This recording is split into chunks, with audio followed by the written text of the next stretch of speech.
In episode 11, we're going to take a look at Shinobi III for the Sega Genesis. Then it's on to Klonoa 2 for the PlayStation 2.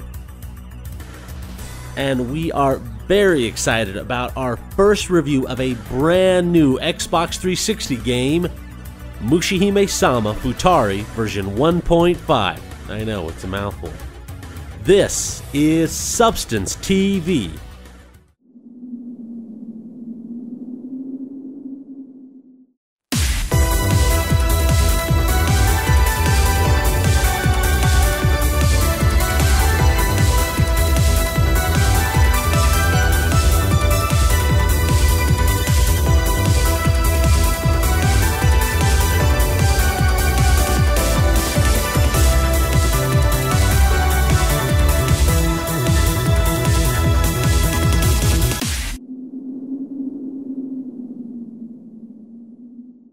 Joe Musashi, the original Shinobi. He defeated the criminal organization known as Zed in the first Shinobi. But just 3 short years later, they reformed as Neo-Zed. I know, creative, right? And what do you know, he defeats them once more.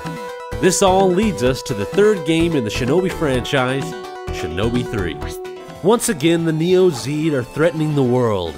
Feeling the return of this evil entity, Joe descends from the mountains to face his nemesis, Shadow Master. The basic gameplay is similar to its predecessors, a side-scrolling action platform. Joe is equipped with his trusty sword and shurikens. Shurikens are your weapon of choice for long-range attacks, while your sword and knife take care of the up-close work. The classic double jump is back, allowing you to access higher ground or get the drop on enemies below. And when paired with the shurikens, Joe fires a quarter-circle volley of the deadly projectile. Traits are dispersed throughout the level, containing extra shurikens, life, and sometimes you better watch out because there could be a bomb.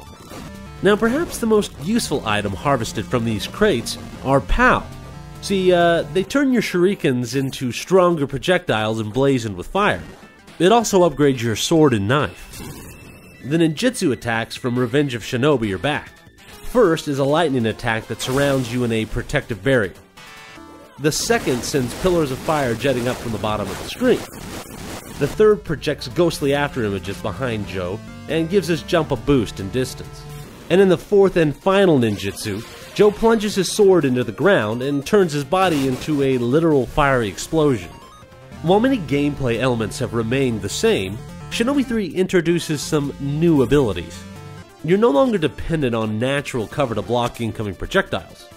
Holding the attack button puts Joe in a kind of defensive stance, which does just the same thing. Double tapping forward sends Joe into a running dash. While in the middle of a double jump, you can now perform a downward kick. These new abilities really change the way you play the game. Previous games were really focused more on defense, and what I like about Shinobi 3 is it gives you the freedom to be more aggressive. And I can't stress enough how absolutely perfect the controls in this game are. Working in tandem with the masterfully engineered controls are the graphics. What caught my attention at first was Joe's new duds. Watching that boy sprint across the screen is a thing of beauty. This graphical detail extends to the enemies in the game as well. You got a wide variety from your standard ninja fodder to trigger-happy guns for hire, levitating mystical magicians, oversized shoguns, and a whole lot more. There's even an enemy who looks like, well, how could I best describe it? Oh my god, it's dead! Huh, never thought about it like that, but thanks anyway, Jessica. The levels that serve as a background to the action are thoughtfully designed. Colors pop off the screen with a vibrancy hardly afforded in most Genesis games. This game came out at the end of the Sega Genesis life cycle, and it really shows what you can do with the system. Reprising his role from Revenge of Shinobi, Yuzo Koshiro returns to compose the music for Shinobi 3. Other works include Ys 1 and 2, ActRaiser 1 and 2, and most notably the Streets of Rage trilogy. In a body of work that includes such iconic video game music, I can honestly say Shinobi 3 is one of his better works.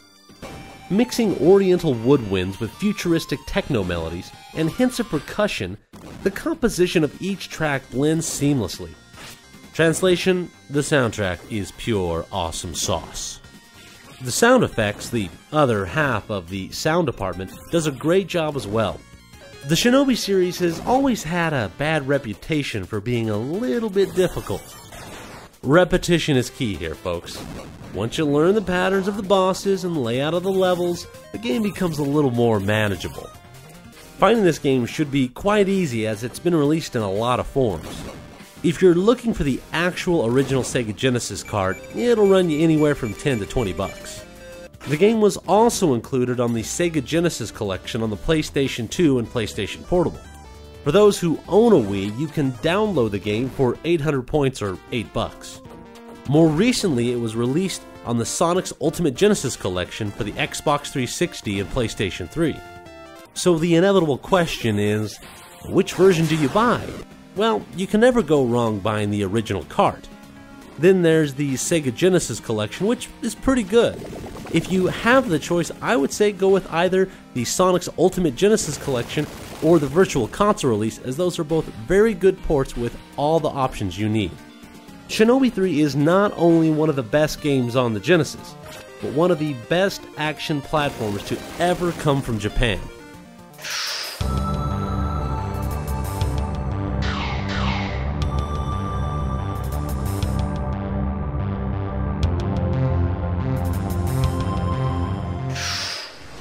We're all familiar with the innovations produced by Namco in the late 80s, with games such as Pac-Man, Galaga, and others. But did you know Namco created one of the first PlayStation platforms to feature two-dimensional characters on a rendered three-dimensional background? And the game that featured this new idea was Klonoa Door to Phantomy. Well received in both Japan and America, it had a limited run in the States with little fanfare. The fledgling franchise seemed destined for obscurity. That is until Namco surprisingly released a sequel titled Klonoa II: Lunity's Veil. The game opens with an unconscious Klonoa endlessly falling through a wide abyss. He comes out of this dreamlike state and lands in the middle of the ocean. All this while being pursued by a couple of shady figures. Why does every story about an unconscious heroine floating in the ocean always end up with him washing on the beach being discovered by some friendly natives? But you know what this means. They want you, someone they just met, to help them complete some near impossible task. This time around, Klonoa is tasked with saving the world of Lunity from a sinister force hell-bent on bringing chaos and disharmony to the land. Yada yada blah blah, we've seen this a million times, right? Yeah, the story's cute and cuddly, but interesting enough to keep you involved with the plot twists. If you're familiar with the fundamental mechanics of the original game, you'll have a good frame of reference. Klonoa's main power is a ring that shoots a wind bullet, used to capture enemies or grab special objects or switches. His only other real ability is a simple jump. Not to worry, that's where the ring comes into play. Once you capture an enemy, you can use them to perform an extra jump, or as a projectile to flip switches, topple roadblocks, or attack enemies with. New to Klonoa 2 are enemies with special properties that when captured grant you temporary flight or even a timed explosion. This game follows in its predecessor's footsteps as a 2.5D platform. Another addition is the inclusion of a few behind-the-back hoverboard levels, as you guide Klonoa down treacherous snow-covered hills and rivers. This guise of a simple 2.5D platformer masks the underlying puzzle aspects present. Some platforming aspects are a simple jump here, jump there two-step process, while later levels require thinking 5 or 6 steps in advance. These conundrums are well balanced, but even the most difficult can be solved with a little trial and error. And that's where some people may complain. Regardless of the relatively easy difficulty, I still enjoyed playing through the game. I got a lot of respect for the team behind Klonoa 2, as they could have just done the same tried and true design. The game has a touch of cel shading that gives it a personality without making it look too, cartoonish. The expansive backgrounds and vistas are creative and well done, and I guarantee you'll never tire of one solitary landscape, as there are a plethora of different levels, or as they're called in Klonoa, visions. Comic books! From a countryside peppered with green hills and cottages, to an unsettling circus with a kaleidoscope of colors, and even a snow-laden wonderland. Namco learned how to harness the power of the PS2 early in its life cycle, and it shows with Klonoa 2. Best of all, this game keeps the infamous jaggies to a minimum. The screen can be filled with a multitude of objects and enemies, but the game keeps chugging along at a nice steady 60 frames per second. Behind the beautiful sights are the beautiful sounds. There's a definite bubbly, poppy, cutesy kind of feel present in each song. The game's focus on bells extends to even the music, as many of the instruments used in the melody sound like a synthesized bell. I seriously doubt you're going to go out and buy the soundtrack to this game, but it fills the role as intended. I've personally seen this at many pawn shops and used game stores for $5 to $10, though your mileage may vary. Klonoa 2 is a well-polished platformer that oozes care and detail. Though it is inherently short and easy, it in no way takes away from the experience. For those who played the recent remake of the original Klonoa on the Wii, make sure to check this out. And for those new to the franchise, it's a great introduction to one of Namco's little-known mascots.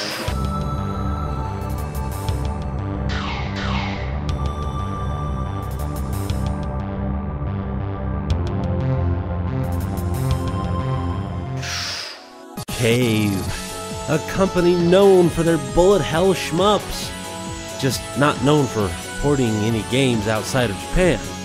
For years, the Xbox 360 was the unlikely home for Cave shmups, and again, they were all exclusive to Japan. But just a few short months ago, Cave ported Mushi Hemasama Futari version 1.5, and get this, they released it as a region-free game, meaning us here in the good old US of A could finally play a Cave shmup without the hassle of having to buy an import system. Mushi Hemasama Futari version 1.5 is the sequel to the original Mushi Hemasama. Released in arcades in 2005 and ported to the Japanese PlayStation 2 in 2006. At the end of the first game, you're forced to kill Aki, the king of the Koju, in order to save your people. The story of Futari continues from the first. In the wake of Aki's death, his mother, Queen Larsa, becomes obsessed with taking revenge on Riko. Aki's brother Palm seeks Riko as well, not for revenge, but to find out why Riko ended his brother's life. The core gameplay works like other Cave shmups. Shoot a ton of bullets, dodge a ton of enemy bullets, kill those enemies, go toe-to-toe with a gargantuan boss at the end of the level, and in the end hopefully get a high score. But that's only the beginning. The amount of modes present in this game are astounding. Each mode has a distinct playstyle and scoring system, so much so that some modes feel like an entirely different game. From the get-go, version 1.5 and Arrange are the only two modes available. First is Original Mode. Now, in my opinion, this is the easiest of the three, as there are fewer less dense bullet patterns that move quickly. You start the game out by picking between either Riko or Palm, each with their own distinct playstyle. After selecting a character, you can choose between either normal or abnormal shot type. Arrange mode, one of my personal favorites, switches things up a bit. Instead of selecting a character, both characters appear on screen at once. You're able to switch between them on command. One character is directly controllable, while the other acts as a kind of barrier that slows down any bullets that come in the vicinity of the bubble-like shield. If the laser button is pressed, you instead reflect all the bullets back at the enemies. You'll notice the size of the secondary character's shield expands when slowing bullets, and shrinks when deflecting them. Using your laser activates a fever mode. This gives you greater firepower, and more importantly turns any reflected bullet into a large gem. But even when in this mode, your character can still be hit by a bullet. But instead of dying, your character automatically releases a bomb. Novice mode is, well, just as the name implies. Besides the modes included on the disc, there are also 2 additional modes available through downloadable content. Black Label is a variation of version 1.5 with some changes to gameplay elements. You no longer have the choice between Riko and Palm. Instead, you're equipped with a shot type that's a mixture of normal and abnormal.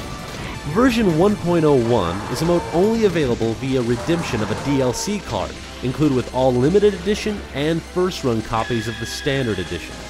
You're gonna die in this game from time to time, there's no doubt about it.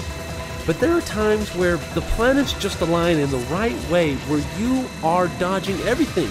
I mean, nothing's hitting you, you should be dying, you should be eating it, but you're not. And that's what my friend Eric and I like to call being the man.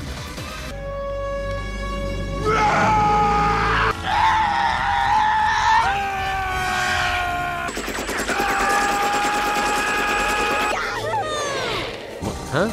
Wait a second, how did that tailspin footage get in there? I can honestly say without any hesitation whatsoever, this is one of the best looking games on the Xbox 360. Don't believe me? Well, for starters, the artwork is incredibly imaginative and detailed. It seems like every inch of screen is plastered with intense hues of the entire color gamut. Not to mention, this is all in motion at once. These days, you think, you've seen it all when it comes to 2D, but I have never seen so many pixels moving on the screen at once. You've got this huge laser firing off going all over the place, enemies are shooting pink and purple bullets your way, gold's flying everywhere, explosions, it's just crazy. But if there's one thing that's vitally important in any shmup, it's the fact that you have to see each and every single bullet hurtling your way. And unbelievable as it may seem, you can see every bullet in the midst of this carnage. As you progress through each level, you're presented with yet another marvelous panorama.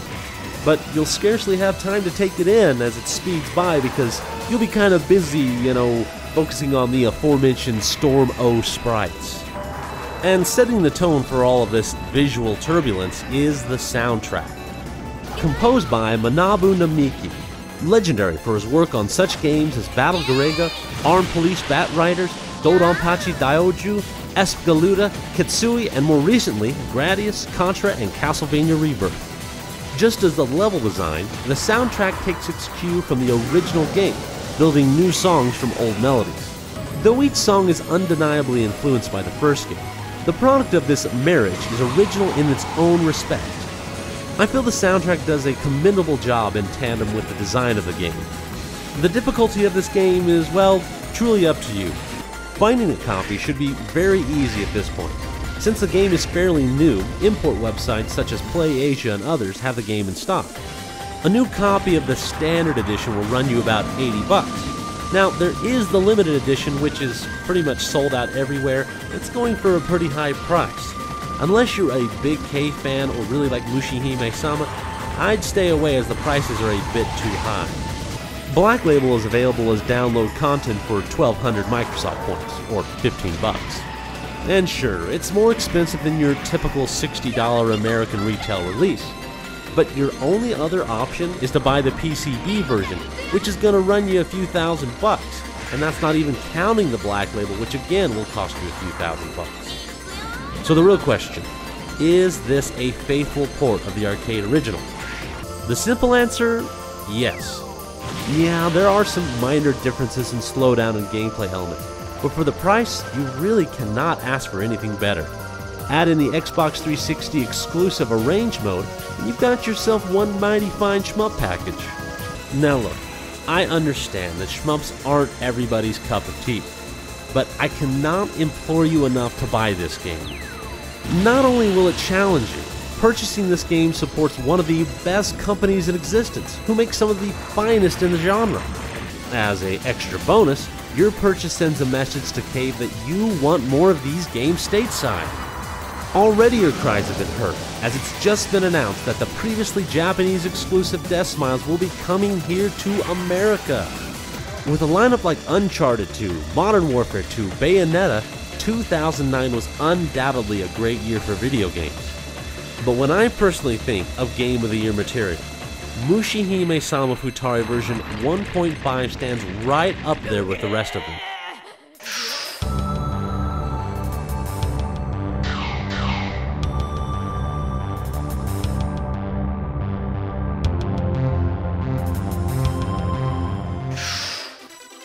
And that's gonna do it for another episode of Substance TV. First of all, I'd like to thank the guys over at the Shmup forums. I gave them a little bit of a task.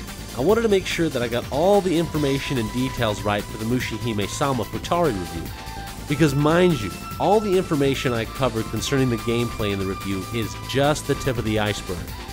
There's so much intricate detail in this game that even if I dedicated a video alone to just the gameplay of it, it would take me over an hour to describe everything. So go over, check out all the facts. If you really want to learn how to become good at the game and learn how to get the best score, go over and check those guys out. They've got some good information.